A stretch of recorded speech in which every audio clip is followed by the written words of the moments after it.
Hello friends, అందరూ బాగున్నారా? ఈరోజు వంటకం ఫ్రై పీస్ చికెన్ బిర్యానీ. ఇది గుమగుమలు ఆడిపోయేలా హోటల్ స్టైల్లో సులువుగా చేసుకుందాం. బిర్యానీ తయారీ చూద్దాం. ఇది 2 కేజీల చికెన్ ని నీట్గా కడిగి తీసుకున్నాను. చికెన్ మునిగేటట్టు వాటర్ పోసుకోండి. వాటర్ పోసుకున్నాక ఇప్పుడు దీంట్లో 2 టేబుల్ స్పూన్ల ఉప్పు వేసుకోండి. కొంచెం పసుపు కూడా వేసుకోండి. ఒక 5 పచ్చిమిర్చి నిలువుగా కట్ చేసుకొని వేసుకోండి. గుప్పెడంత పుదీనా ఆకులు కూడా వేసుకోండి. పుదీనా ఆకులు వేసుకున్నాక దీన్ని ఉడికించుకోవడానికి స్టవ్ మీద పెట్టుకోండి. ఈ చికెన్ ఉడుకుతూ ఉంటే దీంట్లోకి మనం మసాలా తయారు చేసుకుందాం. ఈలోపు మసాలా తయారు చేయడానికి ఒక మిక్సర్ బౌల్ తీసుకోండి. దాంట్లో చిటికిలి వేలంతా దాల్చిన చెక్క, 7 లవంగాలు, ఇలాచీలు 3, 2 స్టార్ పువ్వులు. ఇప్పుడు దీంట్లోకి బండ పువ్వు, 1 టేబుల్ స్పూన్ జీలకర్ర, 1 టేబుల్ స్పూన్ ధనియాలు, 1/2 టేబుల్ స్పూన్ మిరియాలు ఇలా వేసుకోండి. ఇలా అన్నీ వేసుకొని పౌడర్లా చేసుకోండి. ఈ విధంగా దీన్ని ఇప్పుడు ఒక 1 టేబుల్ స్పూన్ ఉడుకుతున్న చికెన్లో వేసుకోండి. ఇప్పుడు బియ్యం నానబెట్టుకోండి. 2 కేజీల చికెన్కి 1.5 కేజీన్నర బియ్యం ఇప్పుడు వేస్తాను నేను. ఇది బాగా తినే వాళ్ళకైతే 4గురికి వస్తుంది. 1.5 కేజీన్నర బియ్యం గ్లాస్తో 6 గ్లాసులు అయ్యాయి. వీటిని కడిగి నానబెట్టుకోండి 6 గంటల పాటు. చూడండి, చికెన్ ఇలా ఉడుకుతుంది. చికెన్ 70% ఉడికినాక ఇలా నీరుని వడగట్టి చికెన్ అంతా వేరు చేయండి.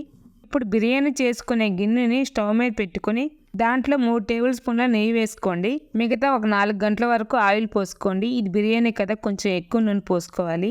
నూనె వేసుకున్నాక దాంట్లో మనం ఇలాచీ, స్టార్ పువ్వు, సాజీర, జాపత్రి, చెక్క, లవంగాలు, బిర్యానీ ఆకు, బిర్యానీ కరక్కాయ ఇలా అన్ని మసాలాలు వేసుకోండి. ఒక 4-5 పచ్చిమిర్చి కూడా కట్ చేసుకొని వేసుకోండి. దాంట్లో ఒక 2 ఉల్లిపాయలు కూడా కట్ చేసుకొని వేసుకోండి. బిర్యానీ ఆకు, బండ పువ్వు కూడా కొంచెం వేసుకోండి. అల్లం వెల్లుల్లి పేస్ట్ కూడా వేసుకోండి. ఇలా అన్నీ వేసుకొని కలుపుకోండి. చూడండి, ఈ విధంగా వేగినాక దీంట్లో వాటర్ పోసుకోవాలి.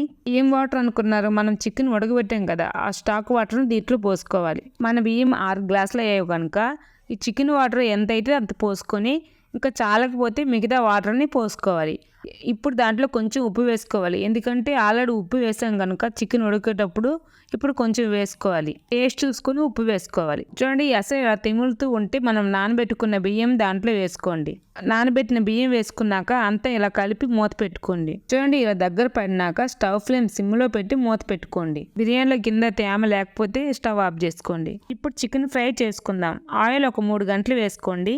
ఆయిల్ వేడైనాక సన్నగా కట్ చేసిన ఉల్లిపాయలు 2 వేసుకోండి. దీంట్లో జీడిపప్పు కూడా కొంచెం వేసుకోండి. అవి కొంచెం ఈ విధంగా వేయినాక దాంట్లో మనం ఉడికించి పెట్టుకున్న చికెన్ ని వేసుకోండి. అల్లం వెల్లుల్లి పేస్ట్ కూడా కొంచెం వేసుకోండి. ఇలా అంతటిని బాగా కలుపుకోండి. ఇప్పుడు దీంట్లో కారం వేసుకోండి. కారం 3 టేబుల్ స్పూన్లు వేసుకున్నా ఇక్కడ. ఎందుకంటే 2 కేజీల చికెన్ కి మసాలా ఘాటు ఉంటుంది కనుక 3 టేబుల్ స్పూన్ కారం సరిపోద్ది. ఇప్పుడు కారం వేసుకున్నాక అంతా ఈ విధంగా ముక్కలకు పట్టేలా కలుపుకోవాలి. ఒక 1/2 కప్ పెరుగు వేసుకోండి. దీంట్లో ఉప్పు కొంచెం వేయండి. ఎందుకంటే చికెన్ ఉడికించినప్పుడు ఉప్పు వేసాం కనుక చూసుకొని కొంచెం వేసుకోండి. నేనైతే 1/2 టేబుల్ స్పూన్ ఉప్పు వేసాను. దాంట్లో మనం తయారు చేసుకున్న బిర్యానీ పౌడర్ వేసుకున్నా. ఈ విధంగా ముక్కలకి ఉప్పు, కారం, మసాలా పట్టేటట్టు ఈ విధంగా బాగా కలుపుకోవాలి 2 నిమిషాలు. చికెన్ ఫ్రై మసాలా లాస్ట్లో 1 టేబుల్ స్పూన్ వేసుకుంటే చికెన్ భలే ఉంటుంది. ఇప్పుడు 5 పచ్చిమిర్చి నిలువుగా కట్ చేసుకొని వేసుకోండి. ఇలా ఈ మసాలా పొడి వేసి 1 నిమిషం పాటు కలుపుకున్నాక ఇప్పుడు లాస్ట్లో 1 నిమిషం పిండుకోండి. ఇప్పుడు చికెన్ రెడీ అయిపోయింది. ఇప్పుడు ఒక బౌల్ తీసుకొని ఫస్ట్ చికెన్ వేసుకోండి. దాని మీద రైస్ వేసుకోండి. రైస్ వేసుకున్నాక రైస్ని గట్టిగా చేయితే అనవండి. ఒక ప్లేట్ తీసుకుని దాంట్లో ఇలా బోర్లించండి. అంతే, గుమగుమలాడే chicken fry piece biryani ready. ఇలా chicken fry piece biryani hotel స్టైల్లో సులువుగా చేసుకోవచ్చు.